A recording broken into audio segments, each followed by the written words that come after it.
There's a lot of confusion right now about mortgage rates and the recent announcement involving mortgage bond purchases. So let's slow this down and talk facts.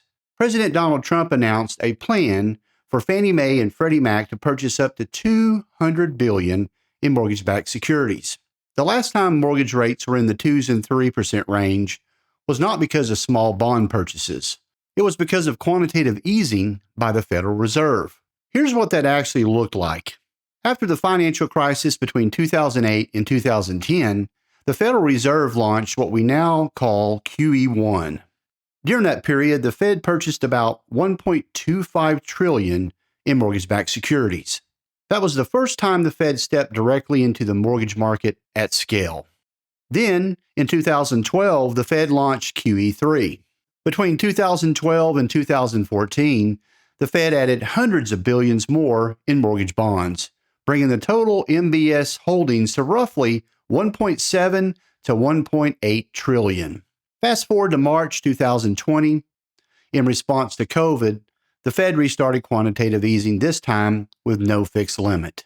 From March 2020 through late 2021, the Federal Reserve purchased roughly 1.3 to 1.4 trillion more in mortgage-backed securities. At the peak in early 2022, the Fed held approximately 2.7 trillion in mortgage bonds on its balance sheet. This is the environment that produced 2 and 3% mortgage rates. Now compare that to today. $200 billion is about 7% of what the Fed held at peak QE. And this time, it's not the Fed buying. These purchases would come from Fannie Mae and Freddie Mac balance sheets, which are legally capped and far more limited. So will this help mortgage rates? Yes, it can provide modest downward pressure. But will it recreate the conditions of 2020 and 21?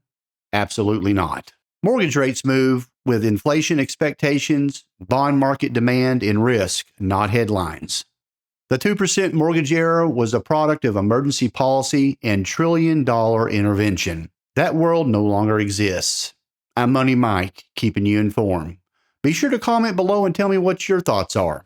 Thank you for watching.